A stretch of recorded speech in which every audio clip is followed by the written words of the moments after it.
शिविर के शुभारंभ के लिए माननीय विपिन त्रिपाठी जी को बुलाऊं, मैं आपके बीच में ये निवेदन करना चाहता हूं कि आज आप सब लोग विभिन्न क्षेत्रों से दूर दूर दराज से आए हैं और आपको ये बताने की कोशिश करूंगा कि उत्तराखंड कांडल जिसके जन्मदाता माननीय विपिन त्रिपाठी, काशी सिंह ऐरी, माननीय डीडी पंत जी और हमारे पूर्व अध्यक्ष, पूर्व विधायक माननीय जसवंत जी बीज जी यहाँ पर उपस्थित हैं। आप सबकी प्रेरणा से हम लोग भी उत्तराखंड कांडल में शामिल हुए। मित्रों, हम कहना चाहते हैं कि आज जब राष्ट्रीय दलों की चकाचौंध है और 25 वर्ष इस उत्तराखंड कांडल ने अपने इस आंदोलन में लगा दिए, आपके किसी गधेरे से लेकर के किसी चोटी तक का कोई गांव नहीं होगा जिसका उत्तराखंड कांडल ने प्रतिनिधित्व न किया हो, वहां पर आंदोलन न किया हो। मित्रों, हम कहना चाहते हैं कि आज इतनी बड़ी कुर्बानी के बाद जो राज्य मिला है, जो उत्तराखंड क्रांति दल ने जिस बीड़े को उठाया, एक समय ऐसा होता था जब माननीय जसवंत जी बीज जी इसके अध्यक्ष होते थे तो 2-4 लोग इसमें होते थे और तमाम राष्ट्रीय दल ये कहते थे कि ये पागल हैं, कभी राज्य नहीं बन सकता, यहाँ के लोग राज्य नहीं चाहते, यहाँ के लोग अगर राज्य बना देंगे तो क्या खाएंगे। स्थितियां तब राष्ट्रीय दलों की थी, लेकिन उत्तराखंड क्रांति दल ने गांव गांव जाकर के जिस अलग को जगाया, इस बात का मैसेज गांव गांव तक पहुंचाया कि अगर राज्य बनेगा तो उत्तराखंड खुशहाल होगा। अगर हम पहाड़ की जवानी और पहाड़ के पानी को रोक लेंगे तो हम पहाड़ की तस्वीर बदल देंगे। मित्रों, कारवां बढ़ता गया। दिल्ली का वो रैली भी आपके सामने उदाहरण है इस बात की कि लाखों लाख लोगों ने दिल्ली में प्रदर्शन किया और हमारे राष्ट्रीय नेताओं के षड्यंत्र से वो तमाम राष्ट्र जो हमारी उतनी बड़ी रैली थी वो फेल हुई। उसमें तमाम हमारे उत्तराखंड के राष्ट्रीय दलों के नेताओं का षड्यंत्र रहा है। मित्रों, हम कहना चाहते हैं उसके बाद जो चुनाव हुआ, उसके बाद जो जनादेश कांग्रेस को मिला और उससे पहले जो केयर टेकर सरकार भाजपा की रही, उनको एक मौका मिला। जिन्होंने कभी आंदोलन नहीं किया, जिन्होंने कभी राज्य की बात नहीं की, उनको फकौट में फ्री फंड में अगर राज्य मिल गया, सत्ता मिल गई, तो आज जो हालत पूरे राज्य की है, आज जो बद से बदतर हो रही है राज्य की, विकास के नाम पर जो बंदरमाट हो रही है। मित्रों, हम कहना चाहते हैं कि जिन्होंने पीड़ा सही हो उनसे पूछिए कि राज्य का आंदोलन क्या रहा है। जिन्होंने देश की आजादी की लड़ाई लड़ी हो उनसे पूछिए देश की आजादी की कितनी बड़ी कुर्बानी लोगों ने दी है।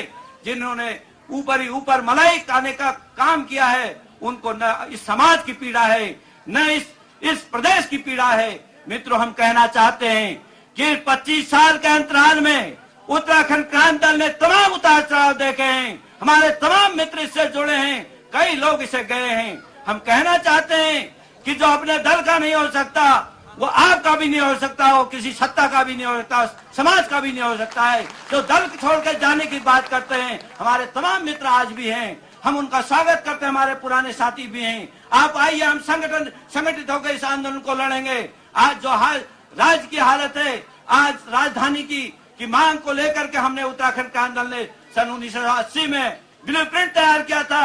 सारे उसमें वैज्ञानिकों से लेकर के आपके भूगर्भवेताओं से लेकर के यहाँ के जिलाधिकारी कमिश्नर से लेकर के आपके गैरसैंण की जमीन को चयन किया गया जिसमें 9 लाख रुपया खर्च हुआ। लेकिन आज की जो मौजूदा सरकार है उसमें बैठे हुए विधायकों की जो चमचमाती कारों का जो नशा है और वो जो 5 स्टार होटलों का नशा उनको नजर आ रहा है, उनको आपके पहाड़ के गांव से कोई लेना देना नहीं है। उनको देहरादून के ठाट बाट से लेना देना है। इसलिए मित्रों, हम कहना चाहते हैं कि गैरसैंण राजधानी उत्तराखंड का सबसे प्रथम मुद्दा है। हमने आपके देहरादून में 50,000 से 1 लाख के लगभग रैली की है। वहां पर इतने जनसैलाब को पहुंचा। हमने कहा कि अगर उत्तराखंड की राजधानी बनेगी तो गैरसैंण में बनेगी। हमने शिलान्यास किया 1980 में, आपके 82 में, आपके गैरसैंण में। हम कहना चाहते हैं कि उत्तराखंड क्रांति दल ने तमाम उन मुद्दों को, उन विचारों को दिया है कि गैरसैंण राजधानी कोई खेल नहीं है। हमने उस मुद्दे को ऐसे नहीं रखा है।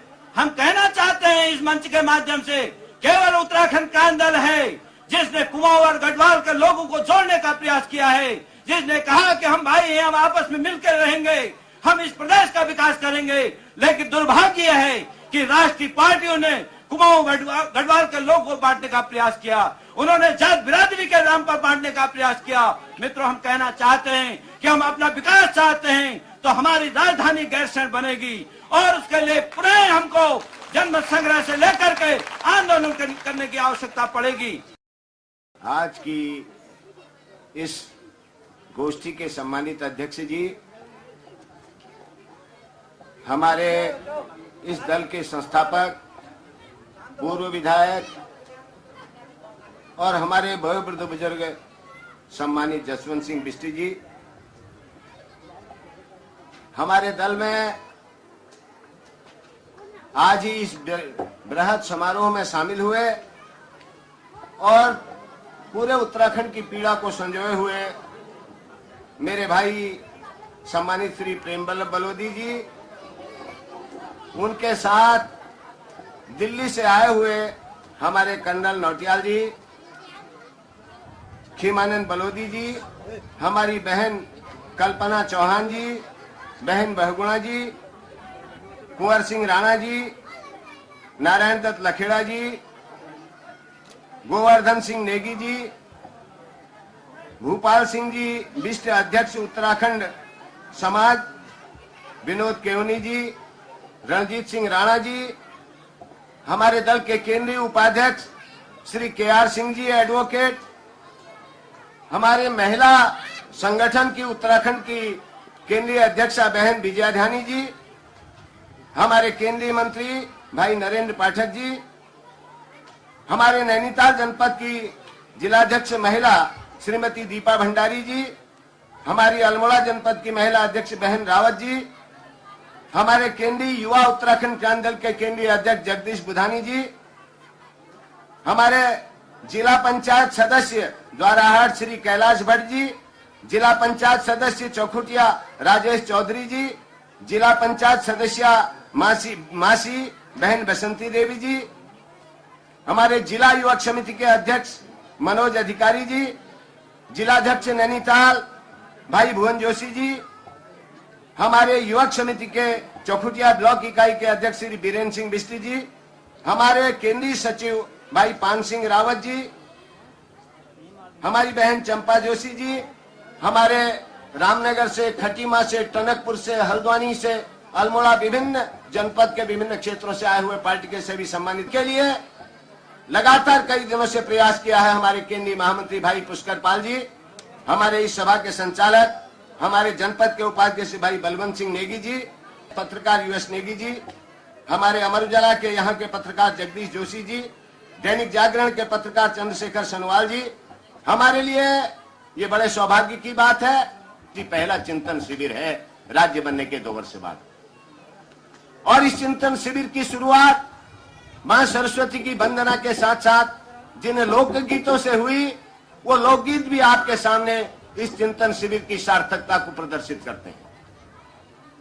जिन सांस्कृतिक कार्यक्रमों के माध्यम से भी समाज में जो बुराइयां हैं, समाज में जो शोषण की प्रक्रिया है, किस तरीके से आज शराब पूरे गांव-गांव को खा रही है, किस तरीके से शराब आज पूरे उत्तराखंड को तबाही के कागार पर लाकर खड़ा कर रही है, किस तरीके से जंगलों के विनाश से आज पर्यावरण ही नहीं बल्कि उत्तराखंड का अस्तित्व खतरे में है। ये सारी चीजें अभी हमारे सांस्कृतिक टीम के हमारे सम्मानित साथियों ने जो दिल्ली से आए हैं, उन्होंने आपके बीच में अपनी बात जो है सांस्कृतिक कार्यक्रमों के माध्यम से रखी। मैं स्वागत करता हूं श्री प्रेम बल्लभ बलोदी जी का, जिन्होंने उत्तराखंड क्रांति दल की आज इस विशाल जनसमूह के सामने सदस्यता ली है। मैं स्वागत करता हूं उनके साथ आए हुए उन तमाम मित्रों का, जिन्होंने देर से ही सही इस बात को स्वीकार किया है कि अगर उत्तराखंड का भविष्य बनना है तो उत्तराखंड की जनता ही बना सकती है उत्तराखंड को। अभी पिछले दिनों दिल्ली में चुनाव हुए और लगातार होते रहे हैं। जब से देश की आजादी के बाद जो पहला चुनाव हुआ, दिल्ली में भी हमारे पर्वतीय भाइयों की बहुत बड़ी संख्या है कुछ लोग कहते हैं 22 लाख हैं, कुछ लोग कहते हैं 18 लाख हैं, कुछ लोग कहते हैं 25 लाख हैं। लेकिन वो शक्ति जितनी बड़ी संख्या पहाड़ के लोगों की दिल्ली में है, चाहे वो प्रशासन का क्षेत्र हो, चाहे वो शिक्षा का क्षेत्र हो, चाहे वो राजनीति का क्षेत्र हो, कोई ऐसा क्षेत्र नहीं है हिंदुस्तान का जिसमें उत्तराखंडी न हो और उत्तराखंडी की अपनी ईमानदारी की, अपनी मेहनत की, अपनी साफगोई की पहचान न हो। लेकिन दुर्भाग्य भी हमारे साथ हमेशा बना रहता है। एक कहावत है कि अगर एक जार में केकड़ों को रख दो तो केकड़े के ऊपर ढक्कन लगाने की जरूरत नहीं है, एक केकड़े की टांग दूसरा केकड़ा खुद खींच लेता है। ठीक वही हालत पर्वतीय समाज की भी है। वो कभी संगठित नहीं हो पाया, इतिहास इस बात का साक्षी है। और जब भी कुछ लोग आगे बढ़ना चाहते हैं, दूसरा उसको पीछे खींचने की कोशिश करता है। दिल्ली के चुनाव के बारे में भी मेरी हमेशा ये राय रही है, उत्तराखंड क्रांति दल एक क्षेत्रीय दल है। 1979 में डॉक्टर डी.डी. पंत के नेतृत्व में इस दल का गठन हुआ और श्रद्धेय उत्तराखंड के गांधी, पर्वती गांधी बड़ुन जी के संरक्षण में और उनके मार्गदर्शन में यह दल आगे बढ़ा। 22 साल तक हमने राज्य की लड़ाई लड़ी और 1994 क्या है, वो ऐतिहासिक आंदोलन भी है जिसमें हिंदुस्तान का कोई हिस्सा ऐसा नहीं था जो इस राज्य आंदोलन से प्रभावित नहीं हुआ हो। चाहे वो बंबई का पर्वतीय समाज हो, चाहे वो गुजरात का पर्वतीय समाज हो, चाहे वो दिल्ली का पर्वतीय समाज हो, जहां जहां भी पर्वतीय निवास करता है, सारा भारत आंदोलित हुआ, पर्वतीय समाज आंदोलित हुआ। और 1994 का वो ऐतिहासिक राज्य आंदोलन भी सबके सामने है, जिसने पहली बार हिंदुस्तान की जनता को यह बताया, जिसने राष्ट्रीय दलों को यह अवगत कराया कि किराए की लाखों भीड़ इकट्ठा करके भले ही थोड़ी देर के लिए लोग राजनेता बनने का नाटक करते हो, लेकिन पहाड़ से जिस तरीके से गंगा और यमुना निकल करके सारे देश को नया जीवन देती हैं, उसी तरीके से 1994 2 अक्टूबर का वो जन सैलाब, वो जनता की गंगा जो दिल्ली की सड़कों पर जो है सैलाब के रूप में निकली थी, ये दीगर बात है कि वो आंदोलन किन कारणों से असफल हुआ। मैंने पहले ही कहा कि हमारे लोगों की सोच बहुत छोटी है। हमारे यहाँ पहाड़ी में कोनी खुटामणी शोचानी। और पहली बार भारत के इतिहास में उत्तराखंड के लोगों का बलिदान भी, जब भी उत्तराखंड का सही इतिहास लिखा जाएगा, स्वर्णाक्षरों में लिखा जाएगा। 1962 की भारत चीन की लड़ाई रही हो, 1965 का भारत पाकिस्तान का युद्ध हो, 1971 का भारत बांग्लादेश का युद्ध हो, या मौजूदा कारगिल ऑपरेशन हो, सबसे ज्यादा जवान कटा है उत्तराखंड की धरती का कटा है। सबसे ज्यादा मां की गोद सुनी हुई है, बहन की मांग का सिंदूर पूछा है तो उत्तराखंड की मां की गोद सुनी हुई है, बहन की मांग का सिंदूर पूछा है। आज भी सियाचिन में 18,000 की ऊंचाई पर, आज भी कश्मीर के बॉर्डर में सर्वाधिक ऊंचाई पर 15 से 20 फुट बर्फ में अगर कोई जवान देश की सीमा के लिए बंदूक ताने खड़ा है तो वो कुमाऊं रेजिमेंट का बेटा है, गढ़वाल रेजिमेंट का बेटा है, उत्तराखंड की धरती का बेटा है। तो जिस कौम ने इस देश को सब कुछ दिया, जिस कौम ने इस देश के लिए हमेशा त्याग ही त्याग किया, वो कौम अगर अपने घर में पराई होगी और वो कौम अगर जागृत नहीं होगी, अगर वो कौम छोटे छोटे झगड़ों में लिपट करके अपने आने वाली पीढ़ी के भविष्य के बारे में नहीं सोचेगी, तो उस कौम को कोई नहीं बचा सकता, ब्रह्मा विष्णु महेश भी आके नहीं बचा सकता। 1994 के आंदोलन की याद दिलाना चाहूंगा, वो ऐतिहासिक आंदोलन 1994 का, जिसमें पहली बार 42 लोगों ने अपनी शहादतें दी, जिसमें पहली बार देश के इतिहास में हमारी 2 बहनें हंसा धनई और बेलमती चौहान भी शहीद हुई। ये त्याग और ये बलिदान के बाद ये राज्य मिला, ये किसी की कृपा से नहीं मिला, ये राष्ट्रीय दलों की कृपा से या किसी की भीख से नहीं मिला। इसके लिए पहाड़ के बेटों ने कुर्बानी दी है, अपना लहू दिया है, अपना बलिदान दिया है। और जब राज्य बना तो हमें यह उम्मीद थी कि यह राज्य यहाँ की जनता का राज्य होगा, ये राज्य यहाँ के मजलूमों का राज्य होगा, ये राज्य यहाँ के गरीबों का राज्य होगा, ये राज्य यहाँ के दलितों का, कमजोर तबकों का राज्य होगा। पहाड़ का पानी और पहाड़ की जवानी पहाड़ के काम आएगी, एक नए सवेरे की हम शुरुआत करेंगे, ये हमारी परिकल्पना थी। लेकिन जिस दिन राज्य की घोषणा हुई उससे पहले भी आपको मालूम है, जब उत्तर प्रदेश से राज्य का विधेयक पारित होकर केंद्र सरकार को गया, उसमें 26 संशोधन कर दिए गए और उसके बाद जब केंद्र ने उसको पारित किया उसमें 29 संशोधन हुए। हमारा पानी 2 बोर्ड बने, गंगा बोर्ड बना और यमुना बोर्ड बना।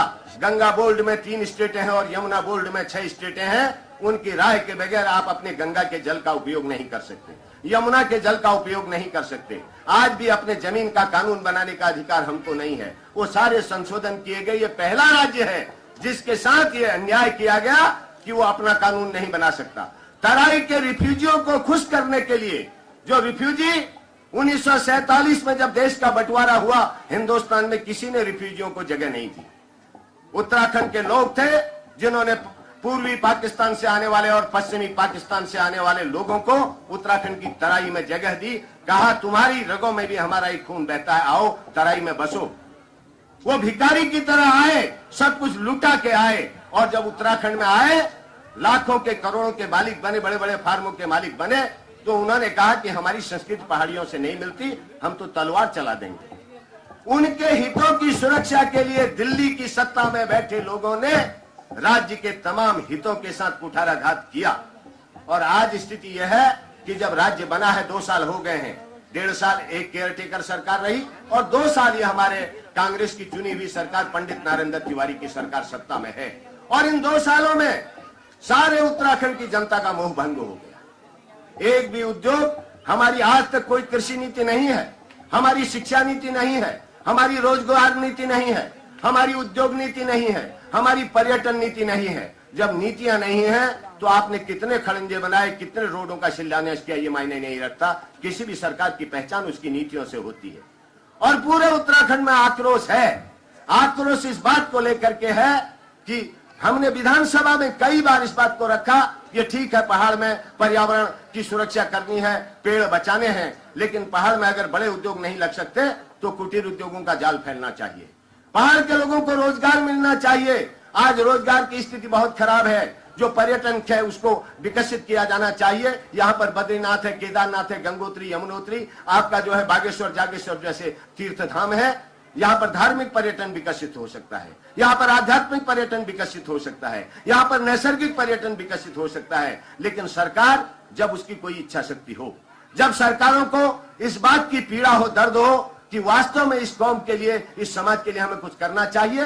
फर्क इतना ही हुआ, उत्तर प्रदेश का एक छोटा टुकड़ा अलग हो गया, आज पहाड़ का आदमी अपने घर में पराया है। ये स्थितियां हैं, इसलिए आज इस गोष्ठी की सार्थकता है। ये गोष्ठी इसलिए रखी गई है, ये चिंतन शिविर इसलिए है कि उत्तराखंडियों जागो, पहाड़ के लोगों जागो, पहाड़ वासियों जागो। अगर नहीं जागे तो इतिहास कभी आने वाली पीढ़ियां आपको और हमको क्षमा नहीं करेंगी। ये आज की इस गोष्ठी का मुद्दा है, ये आज की इस गोष्ठी का मकसद है। 22 सालों तक हमारे लोगों ने न खा करके, न पी करके, भूखे रहकर, नंगे रहकर, सड़कों पर रहकर आंदोलन किया।